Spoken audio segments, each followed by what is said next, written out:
Learn more at RyanRipley.com. That's not the one we wanted. Welcome to Agile for Humans. Our goal is to bring humanity back into the world of software delivery with agile values, principles, and practices. We gather top agilists from around the globe to share insights and help you grow as servant leaders in your organizations. We seek to open minds, change hearts, and deliver value into the world. Now here is our host, professional Scrum trainer and Agile practitioner, Ryan Ripley. Whoa, it's been too long since we've done this, guys. Here we go. The music's up. We'll bring that down a little. All right, welcome to this week's episode of Agile for Humans. We're live on YouTube, and so if you're watching it live, welcome. If not, you're watching the replay, welcome back. I think it's been about a year to the day since we've actually shipped one of these, and so, man, it feels good. It's good to see our good friend Don Gray, Mike Coon, Tim Ottinger. What's up, guys? Hey, nice to see you guys again. Yeah, nice to be here. Thank you for the invitation. Yeah, happy to. It's been too long, and I thought, man, maybe it's time to get the band back together and have a chat. So, Don's anti-agile. All right. I'm just looking at the chat. I shouldn't be. So, guys, what have you been up to? How are things going in the time of COVID? I know 2020, maybe if you want to chat about how things have been rolling that way, some of the things that you've been looking at as far as the online conferences, the meetups, the topics, the discussions, like what's on your heart? What's been going on? Anybody? Somebody. I'm a little ambivalent about airplanes.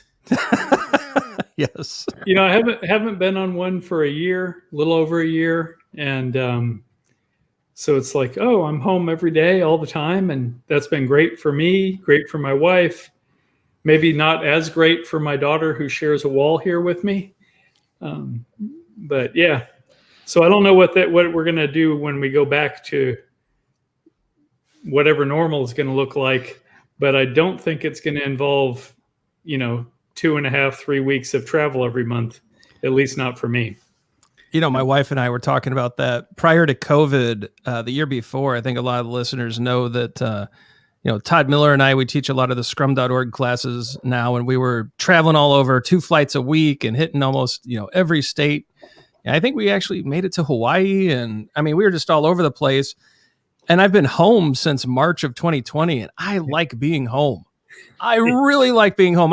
The other day we got done teaching a little early. We wrapped up a product owner class. It was like 4:00 in the afternoon. And my daughter, she's 4 years old. She said, "Daddy, do you want to take a nap?" And I said, "Yes, I do." Now, if I had been in Denver, which is a great city, or Chicago or wherever else, that nap would not have happened. And that realization made me think, wow, we should keep teaching online. This is awesome. Yeah. So I actually miss scenery. I'm in northeastern Illinois, and it's so flat out here. If you look out at the horizon, you can see the back of your own head. So, I'm surrounding myself with all the photos of all the places I've been, and I kind of miss sitting in a chair at 30,000 feet and the feeling of takeoff and landing. But mostly, it's the scenery. But that's part of the ambivalence, I think, is it probably took about 3 months for me to start figuring out that there's a certain amount of solitude that I require. And it's a lot easier to get if you're, going on site for 2 weeks a month. Yeah. So that part has been more than a little bit of an adjustment. And also, you get a little restless. You find yourself looking at houses and, oh, maybe I could Zillow Hawaii and see what we could, if we could move there. And, so. Yeah, it's a different thing. But, what's fascinating, though, is the shift. And maybe I shouldn't be surprised by the adaptation, but it seems like everyone moved online that could, pretty rapidly. It seems like things have smoothed out. What's been most interesting is a lot of the students in our classes, they've been talking about how prior to COVID, their executive staff had said, there is no way we will ever allow remote work. It's just not, you will come to the office, and now all of a sudden you can't go to the office, and these companies are still wildly profitable with everybody at home, and now they're canceling their office leases and they're rethinking the policies completely. And the adaptations, though, have just been pretty phenomenal. That's true. We were trying to sell remote coaching online for like the past I don't know, 6 or 7 years, and it was really hard to get people to buy it. Mm. And then all of a sudden it's like, yeah, we'd like some of that. Yeah. Yeah. So yeah, most of my coaching is one-on-one with, Scrum Masters, POs, managers, whatever. And I'm busier in terms of number of coaching sessions per week than I've ever been. And I'm working fewer hours than I've ever worked. So It's not a bad in deal. terms of being in a place, right? So that part's good. What's your secret? Yeah. If you share that secret, Mike, this episode will go viral. Well, I didn't say I was making more money than I've ever made. Okay. So, There's the. so You know what though? We're not losing the day at the airport though. I mean, Right. you typically lose a day in and a day out, or maybe a day in and that back half of a day out. I mean, that's pretty amazing too. well, yeah, and my last two engagements had been Switzerland and Melbourne, Australia. So, the Australia gig is 70 hours a month of just travel. Wow. And which of course is not billable, so it really runs down your hourly average. But I think the remote coaching and I'm sure you've had this where you fly somewhere to have a meeting with somebody or to be there so you can have meetings.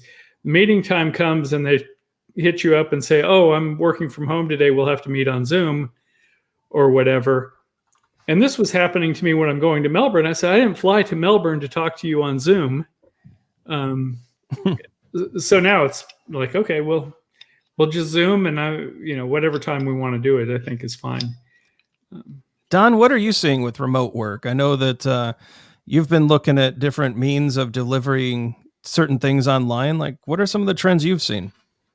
Well, so tying it back to home, I think Carol is ready for me to hit the road again. I mean, I've been, so similar to Tim and Mike, I was on the road a bunch, and then in 2017, it just became on the road some. Yeah. And she's missing me being gone. I'm happy being at home. So I personally, yes, we are looking at doing some things online. Esther and I are looking at taking a chunk of coaching beyond the team. Some of our past participants were gracious enough to reply to a survey, and it sort of popped up an area that we don't spend a lot of time on in the workshop. So we're going to be doing some of that remote, online. We've talked about possibly coaching beyond the team as an live virtual class, scattering it instead of 3 days. We're on the third day in the afternoon, everybody's brain melts. It does melt. Yep. Yeah, you were there. I was there. And my So- brain melted. So we're thinking about maybe like a couple of hours once a week and do work and then report back, cover more material. And so we're looking at various things. Coach at Grows Method. We've just started chatting with somebody in Austria, an organization in Austria, which is obviously going to have to be done remotely. So we're looking at technologies. And Ryan, you've been very gracious about sharing the stuff you're doing and the platforms and the techniques you've been using to continue your training. So that's been very useful. I am the wild optimist. I don't think you can be in our profession, what we do for a living, without a severe disconnect from reality.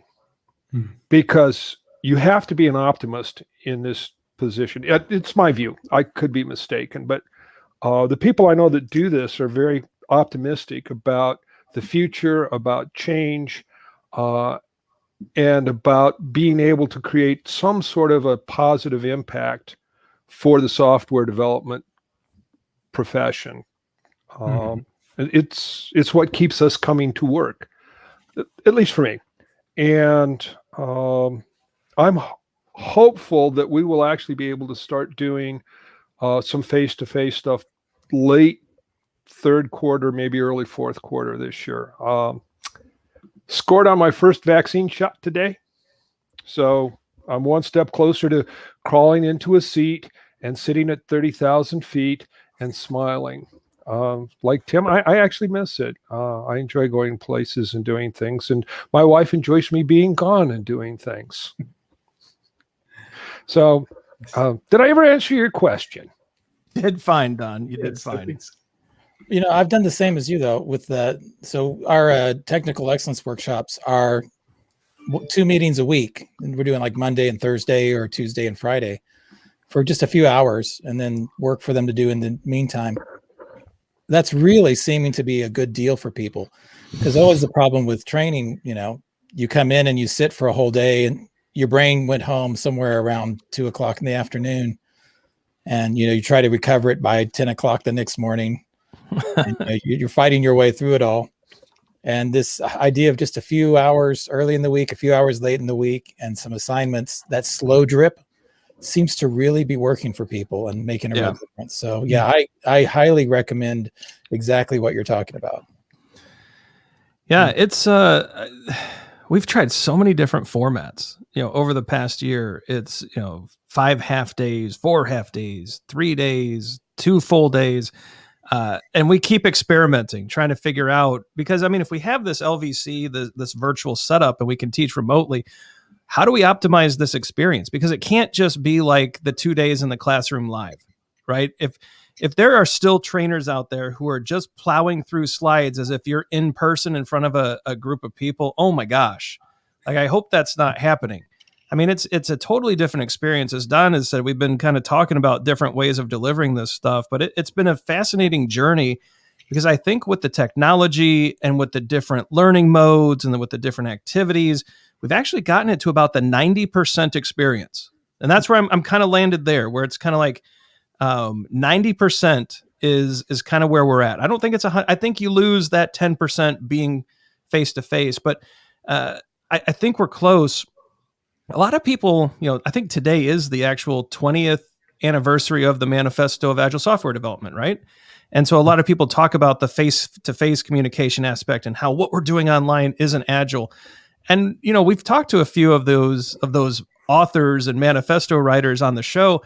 And it was Kent Beck who actually said, Ryan, do you remember the tools back when we wrote the manifesto? The online, they were terrible. Like the cameras were heavily pixelated. Bandwidth was non-existent unless you were at work. I mean, of course we wanted face-to-face, but look at this right now. I can see your guys' eyes. I can see when, I can see the approving or disapproving or judgmental scowls we can see all that stuff, right? Don especially is like, oh, there's Ryan rambling again, or maybe that's just in my head, the Don on my shoulders, shut up. But I mean, we can talk and we can laugh. We can see I think this is close. And I was not optimistic. I wasn't the optimist that Don was talking about back in March of last year, but now, man, I'm a believer. I think this works. Yeah. When this started off, we had a bunch of people cancel workshops and visits, because you would. I mean, it's only reasonable, right? And what it seems like is that the people who were agile went, well, here's where we are. How do we, adapt, overcome, right?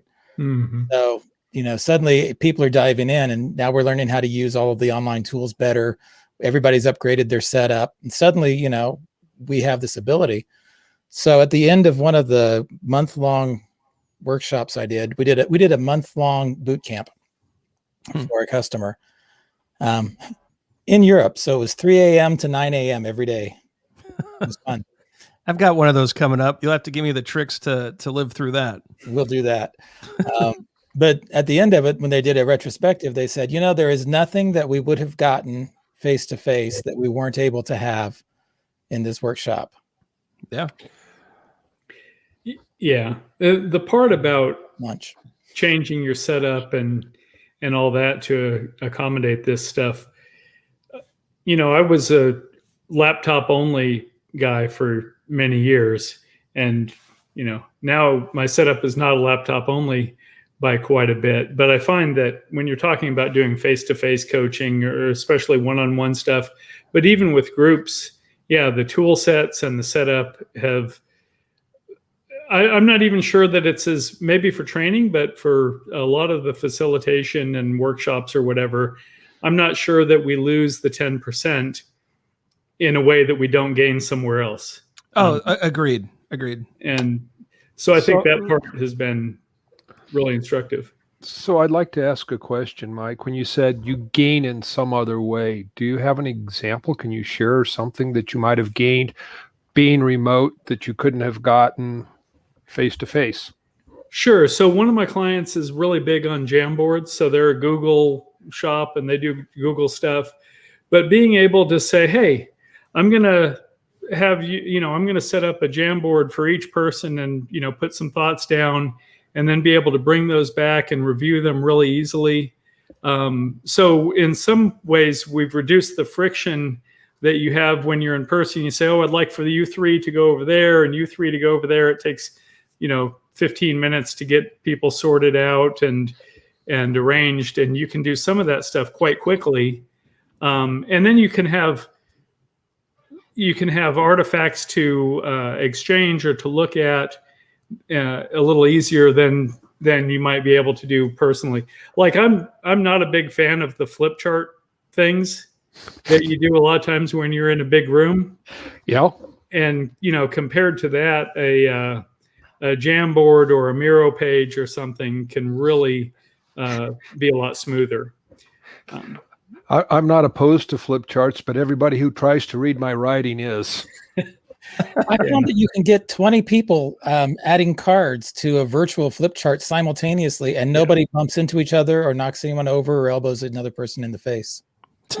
Yeah, and a lot of times they'll start to, you can then ask people to start grouping things in themes, and they can do that quickly as well. So the many hands make light work really is in play in a lot of those cases, I think. Something that comes to mind about the live versus virtual, I do like I still am kind of stuck on that 90%. And I'm thinking back to actually, go ahead, Don. It's all live. Okay. It's all live. It's either in person or virtual. All right. That's fair. If you got dead people in your workshops, you're doing really well. I mean, as long as they paid, right? That's it. But I do remember, in coaching beyond the team, there was a moment of very deep frustration for me. One of the activities I think exposed a weakness of mine that I wasn't really happy about. And so there was what it led to was an opportunity. I think I actually, Don, I think I came over and complained to you for a little bit. And then we kind of had a chat and we figured out some things to look at and think about. What I have found though, in moments of frustration during these online virtual sessions, people just shut their camera off. And there's kind of this mist, like whenever a camera just goes off, I mean, sometimes it's a kid running in the room or the dogs are about to go crazy because the Amazon truck just pulled up. I mean, sometimes it's that, but sometimes they don't understand something. They get frustrated. We've kind of cracked something that they used to believe, but they know they can't believe it anymore. And the camera just goes off. And it's like, oh, I wish I could grab that moment and have there he goes. But I think there are some of those moments that we still don't quite have figured out, Don, you just gave me a flashback though to the movie Real Genius, which I think you've seen.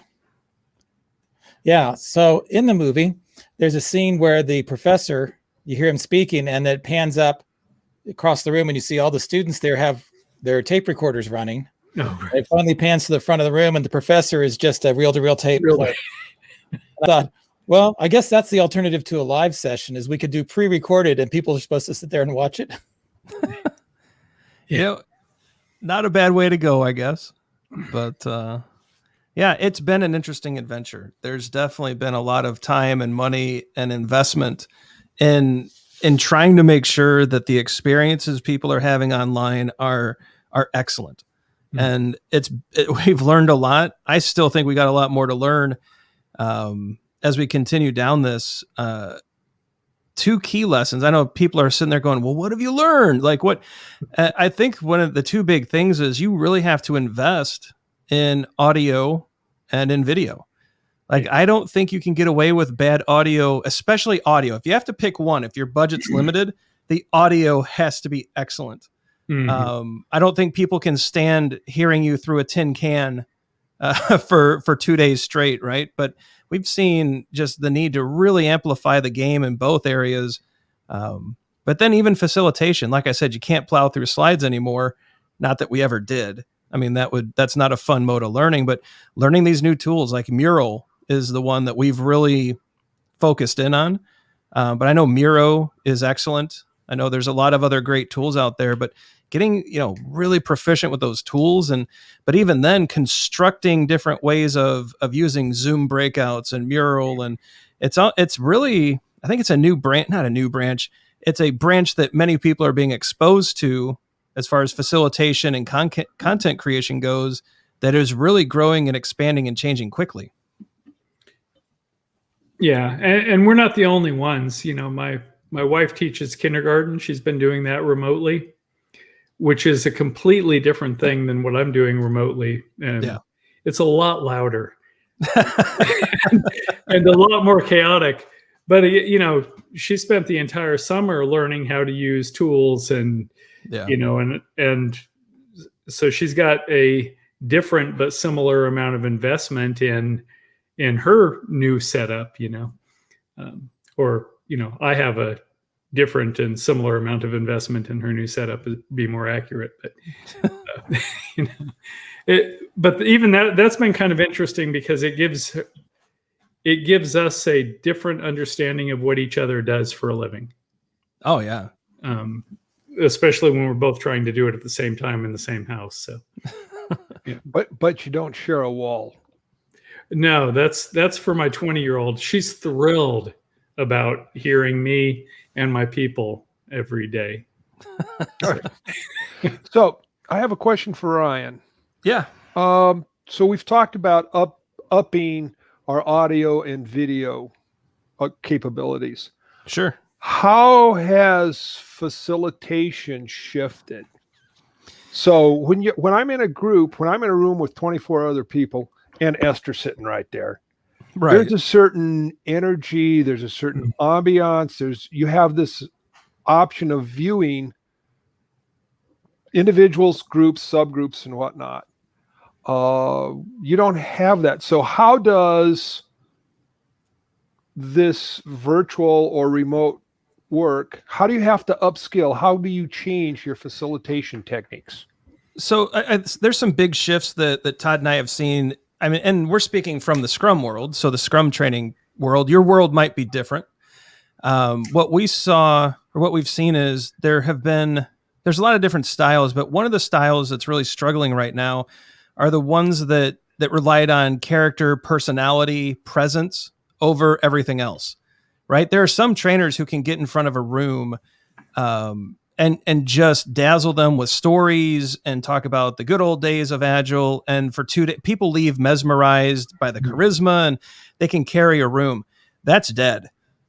like that style is gone. Another style that we see is of the expert. I'm the expert at the front of the room and I am going to give you opportunities to ask questions, but I am the one that is going to predominantly be the wise one and provide you the answers. That's dead. Like that is a boring 2 days. And so we're seeing people having to shift away from that. And to an extent, those are things that Todd and I used. You use presence, you use expertise, but something that we've always done and now we've amplified is really trying to speak as little as possible and having the groups work together to discover things along the way. And now we'll come in and nudge. We call it nudging. Like we'll give a suggestion, it's like, hey, that looks interesting, but what about this? And now get back into your Zoom room and discuss and work on this activity. And so I think the facilitation has shifted to the students are the center of attention and it's their interactions and the experience we craft around their interactions that have to be most important. And that's hard, I think, for a lot of trainers out there who like being front and center, who enjoy having that expert seat, where I don't think those facilitation methods, I don't think they're working right now. Does that answer what you're asking, Don? Yes, basically. The figure was, let me unmute myself because I'm trying to be polite. Sure. But yeah, so that's helpful. I was just curious because, we are people, we are organic material operating in an inorganic environment. And if you Right. just the technology is simply an amplifier. Right. So if you're a crappy facilitator, Oh yeah. then having great technology just means you can spread more crap around. Agreed. So I was curious about that, because it seems to me, and I don't know, I don't have an answer for this question. Don't have an answer for any question I've asked yet tonight, so don't feel bad. I was just curious what you've observed so far. Yeah, and that's what we've seen so far, that we've set a rule for ourselves. If we've talked for more than 5 minutes, we've got to get them in an activity. We got to get them away from us. We cannot put them to sleep. Because, I sat through some classes. I took a lot of classes in early 2020, seeing what a lot of other people were doing. And I sat through a 4-day class of plowing through slides, and it was miserable.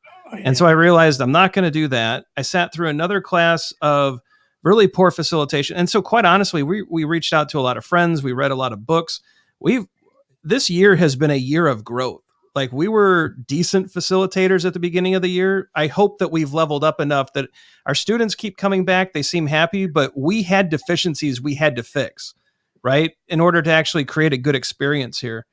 There is a question in the chat from we have a listener or a watcher here. They've joined us.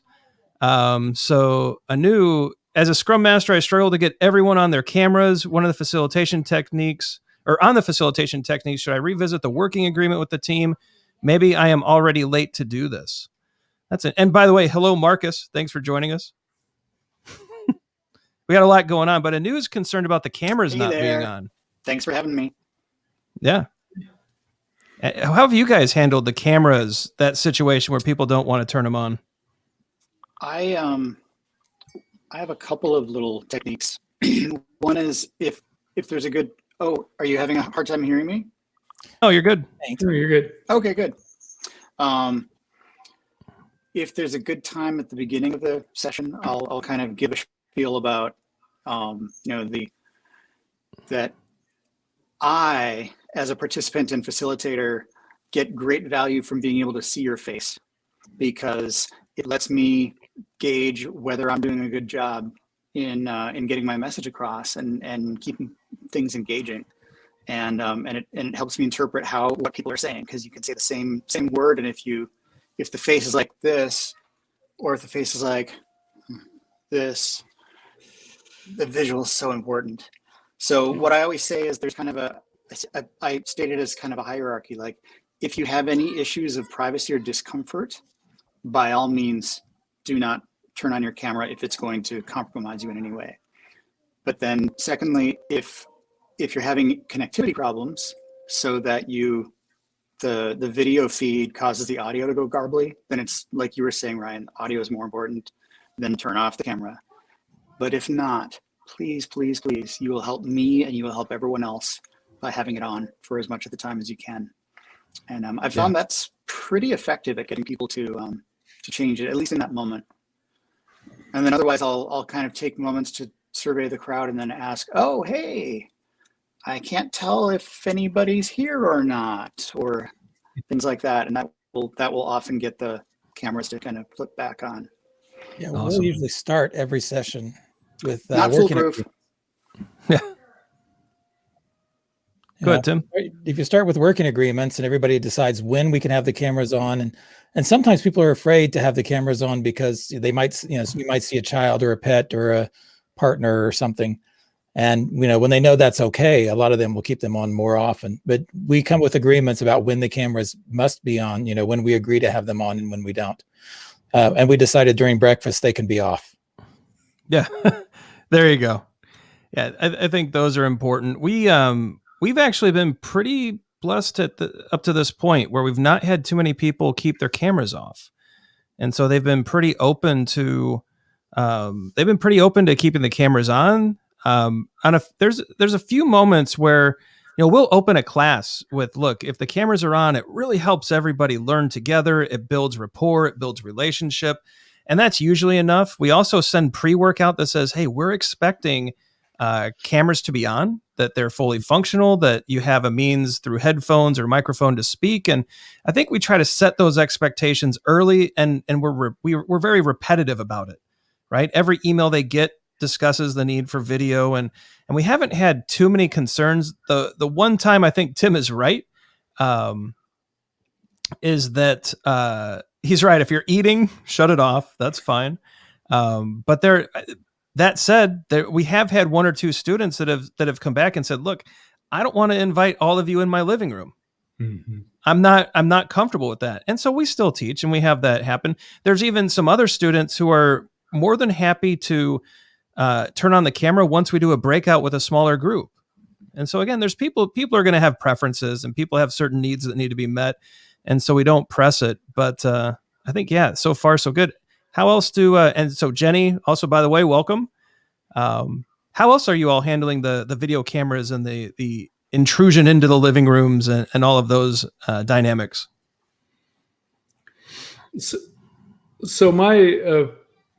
I haven't had a tremendous amount of trouble with people not using cameras, but in groups, if I find that I've got some reasonable percentage of people not, I sort of relate a story from several years ago when we first started using video with a group I was working with.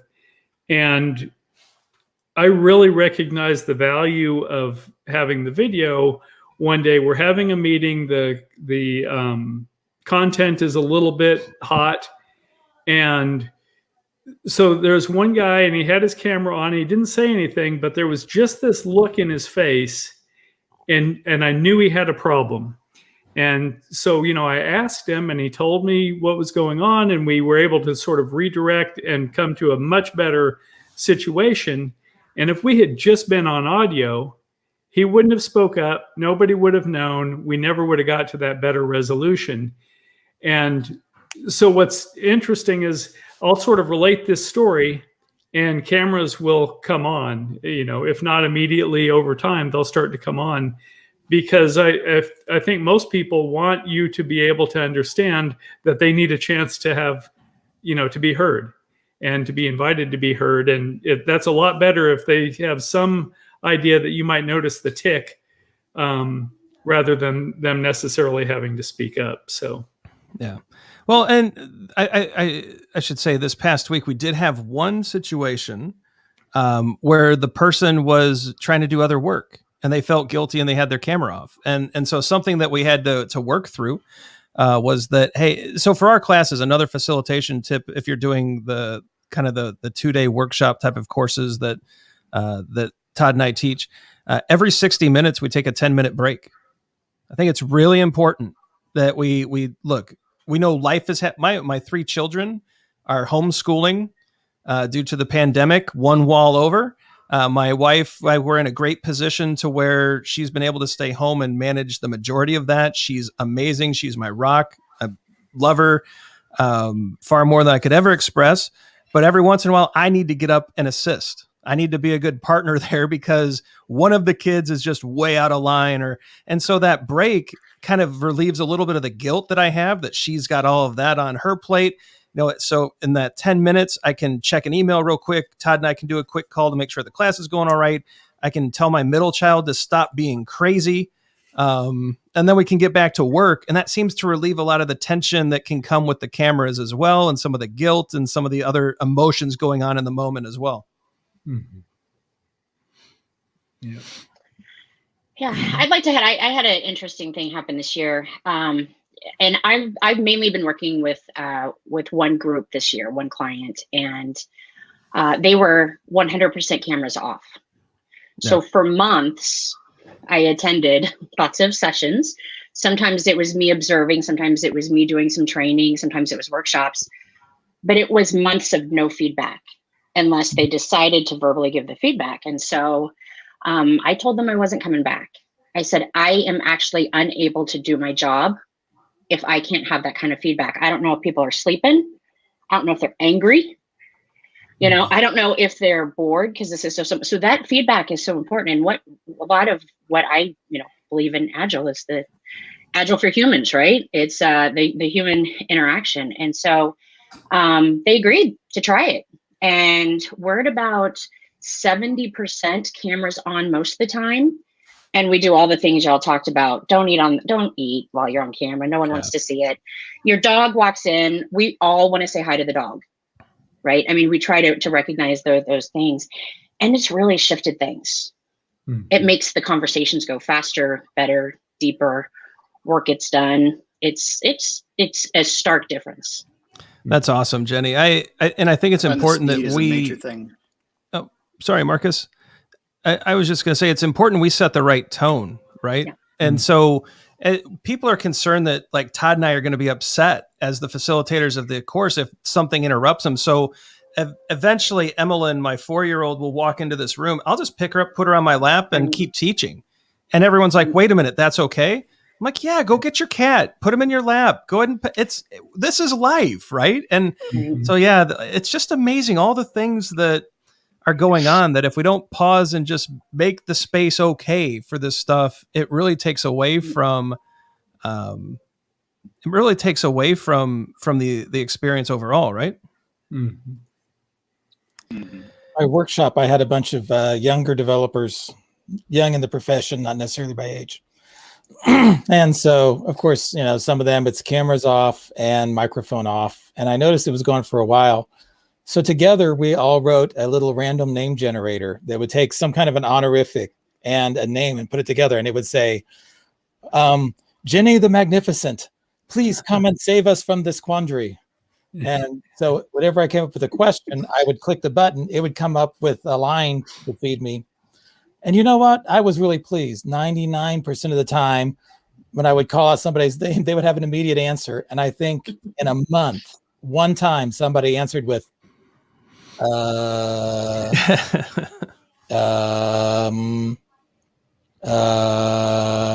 just said it quietly and let him go until somebody else in the room said, Tim was asking such and such. And he'd go, I don't know.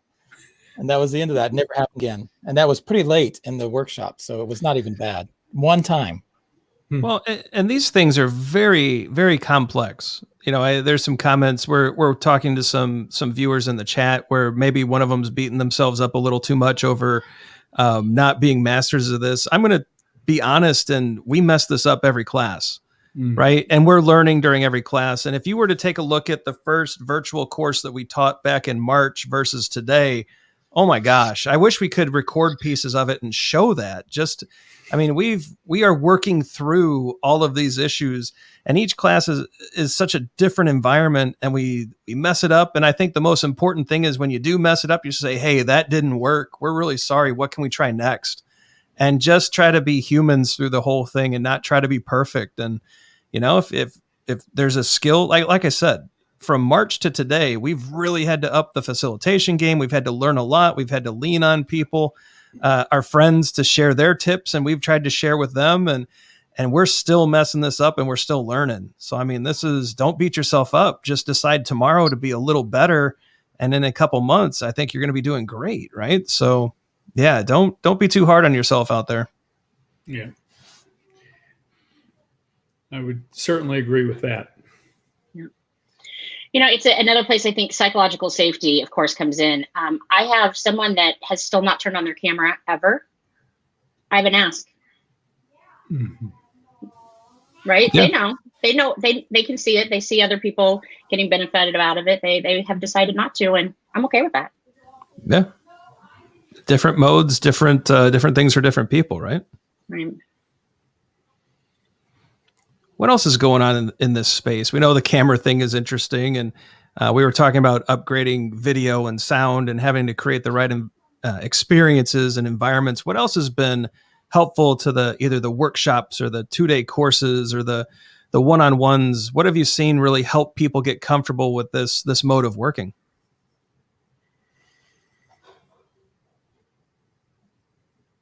The silence makes me comfortable. Well, that's exactly what I do. We have posters that we've put up that face us, so we can see the posters and our students cannot. Right? I had popped one up a minute ago. I wonder if it's still there somewhere. That said "waste" on it and had pictures of crickets. And WASTE is an acronym. It stands for "Why am I still talking?" So as I'm sitting here, I can see some Zoom shortcuts, some recording shortcuts for OBS, the waste sticker, and our working agreements we print and we post those on the wall above the computer. So as we're working, I can see the working agreements. I'm reminded to shut up. All those things are there. So kind of going back to something that you hit on earlier in response to Don's question, I've found that even in an hour, if you're going to deal with a group of people, not necessarily one-on-one, but a group of people, even for an hour, you've got to, way before 10 minutes in, you've got to have them interacting with each other instead of you. And at first it felt a little bit like cheating, right? Hey, I'm going to talk about this topic or whatever. And really what I'm going to do is I'm going to give you a tidbit and then I'm going to ask you to go cook the meal, not completely on your own, but really you're putting a lot of the work on the interaction with the folks that you're dealing with, I think. And it seems beneficial to me for them. And of course it makes it possible to do this without just being bored out of your skull. So there's Tim's waste. Nice. Nice. Very good. Yeah, it's it's been a wild year. I'll say that. It's with a lot of learnings. I'm trying to think some of the other things that we do. And we will probably do a different show on this, but I think the 10-minute break every hour, I think trying to make sure that we're not talking too much, making sure that we're doing the nudges, not just the lecturing. Like, I'm not a professor. I don't have tenure. I shouldn't be talking to adults for more than 5 or 6 minutes at a time. Like, and that kind of mode, I think those kind of swing thoughts really keep us out of a lot of trouble. Mm-hmm. So I don't know, maybe we're getting to that point. Are we wrapping this up? Or Jenny, what's going on with you? We haven't talked in a while. Hi. How's your practice going? It's going well. I'm still back on that last topic a little bit. There's one other thing I want to add. When I was trying to model behavior, when everybody else's camera was off and I had mine on, I realized what a power differential it was. Everyone knows I'm an extrovert, right? I'm probably going to talk sometimes, but to combine my interrupting sometimes with my very demonstrative facial expressions, I swayed meetings all the time because they're like, oh, look, Jenny's confused or Jenny has a question. And I'm like, wow, like the power of being on camera. So I would just caution about that for folks in leadership positions, especially even those that are doing it with good intentions to model good behavior. It can really have this, what I thought was an unexpected consequence. There's just a lot of real good stuff going on. One of my favorite work from home practices, and I don't know how this is going to translate when we all get to leave our offices, is I have such a better ability to take notes and do screenshots, right? Or pull up something from the internet. Like I feel like the whole world is just right here at my disposal. So just like you just did, Ryan, oh, here's a visual. Look how easy that was. You didn't have to go over to the whiteboard and do it. So I think that's really, really been a helpful practice. It's interesting you say that. Between Todd and I, we've built up an insane amount of assets within Mural that if someone brings up a topic, I could just open up a browser, open up one of our folders in Mural and have something ready. It's good to go. It could be an activity. It could be an illustration. And having that stuff just ready has been really, really valuable, right? They're like, hey, how does a burn up chart work? Well, here's one that we like. Here's, we may not, and save the comments about, is it a good practice or a bad practice? But here's one that we can start with, and then we'll shift you over to some other stuff later on.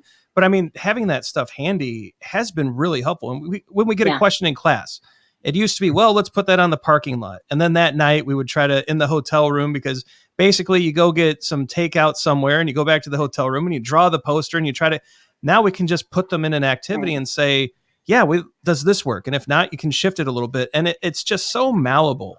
And yeah, it's been really, really fascinating to see.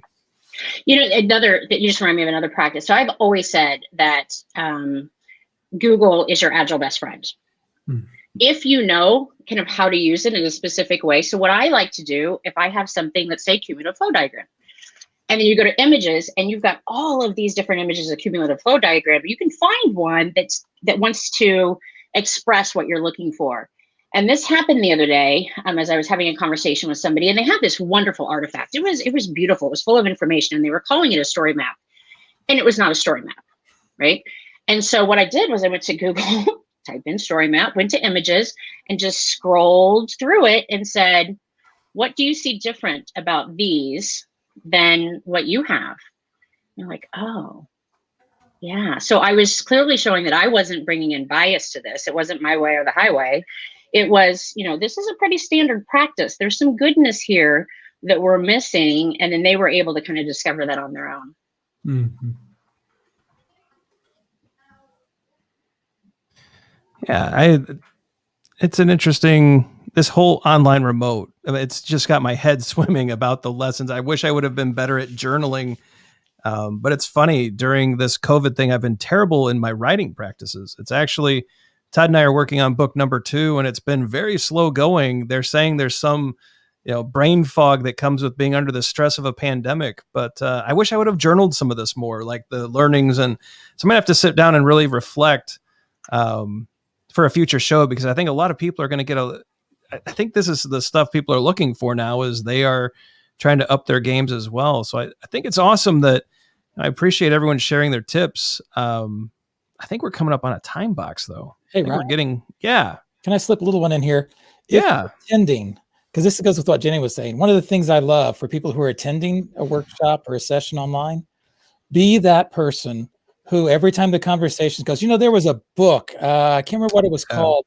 Be the person who finds that and pastes it into the chat. Mm-hmm. Those people are just golden. They're wonderful. And it's a huge contribution to the whole workshop when people do the research on the side.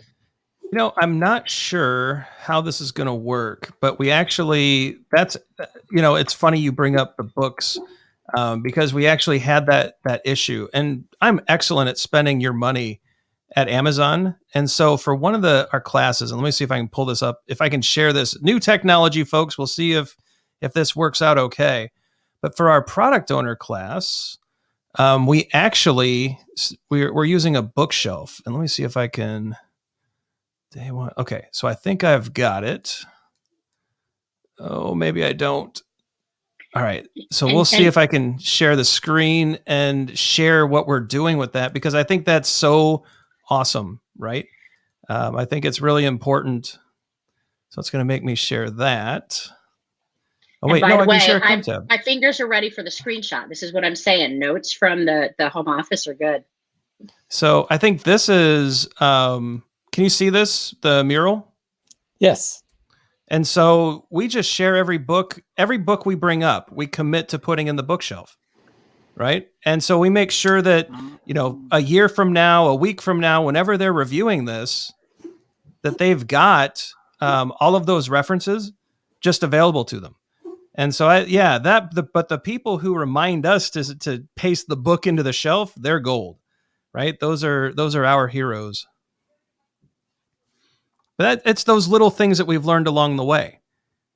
Take the book recommended. It used to just be someone would write it on one of the flip charts during a break. Oh yeah, here's the book. And now everything is more explicit, right? It's here's the bookshelf. This is where this goes. Here's the parking lot. This is where this goes. And also something else I'll add in one more tip, and I think it'll be time to wrap up.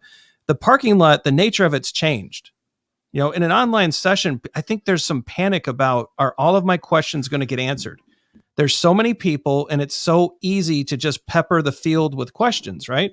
So we've put up a parking lot, and we've said we're committed before we hit end on the Zoom event, on the Zoom meeting, to clearing the board. So don't panic. Get all your questions up there.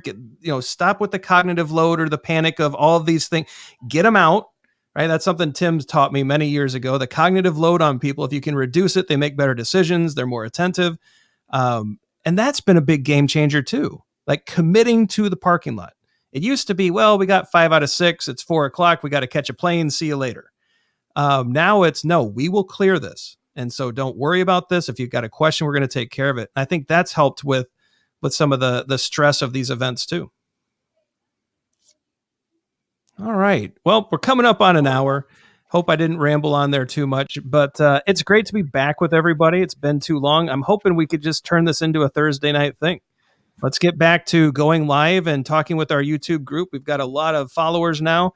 We've got a lot of great questions coming in, and let's keep this up. So this is the part of the show, though, where you are free to promote anything that you have going on. Right? This is shameless plug time, although not so shameless. We'll see. But what do you have going on? Let's start. So in my screen, it's Tim is next to me. Tim, what do you have going on? What would you like to share? We have an open enrollment of the Technical Excellence Workshop, which is 8 weeks, 2 meetings a week, plus some homework. Begins on the 22nd. People can still get in if they want to. Pop over to industriallogic.com and check it out.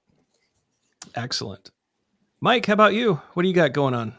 Other than work, the only thing that I have really going on is I've got a Slack that is devoted to remote mobbing. It's Remote Mobber. Hit me up on Twitter if you'd like an invite. I'm happy to have you. And it's pretty low impact. So there's a lot of Slacks there. There's a lot of social stuff. This is pretty much just about the remote mobbing techniques and opportunities. So I'd love to have you if you're interested in that kind of stuff. That's awesome. Jenny, how about you? I would like to promote an online event I'll be participating in coming up soon. Ryan, apologize for a little similarity in names here, but Agile for Humanity. So we're going to be celebrating BIPOC lives. We've got Lizzie Morris as a keynote. This is February 19th and Saturday, February 20th. So if you search for agileforhumanity.org online, you'll find out all the information. Very nice. And no, I don't mind the closest in names. That's awesome. Markus, how about you? What do you got going on? I got nothing going on in the public space that needs promoting, but I will do an alley-oop for Tim. At my current client, 4 of the people that I work with regularly attended his workshop recently, and all of them spoke very highly of it. So technical excellence with the Agile Otter himself. I endorse this class. Very nice. Don, what are you peddling these days? You're muted, buddy.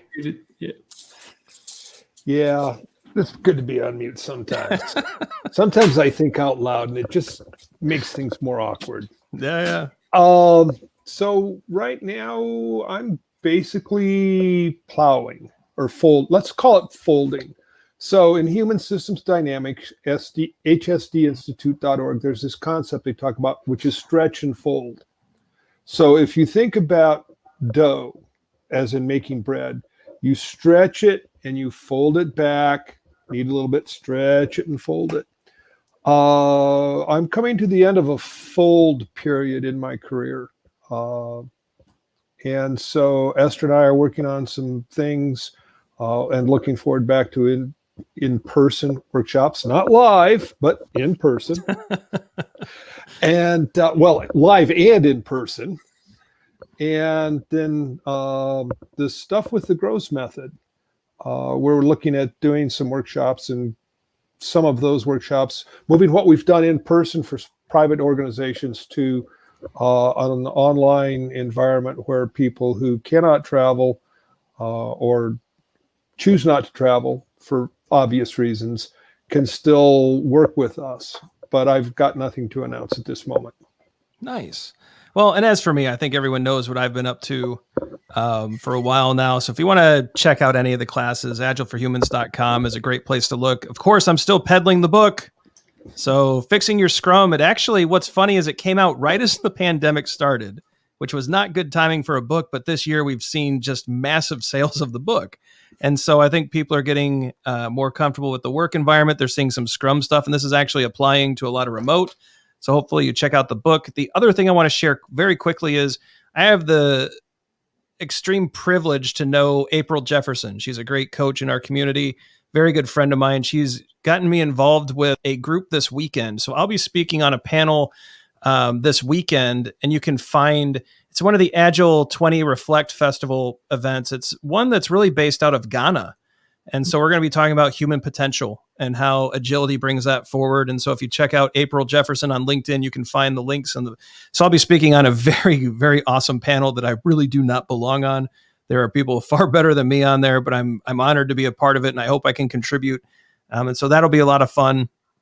But otherwise, the YouTube channel, right? So I would really love it if people would check this out, hit the subscribe button, hit the like button so that you know when we go live next time.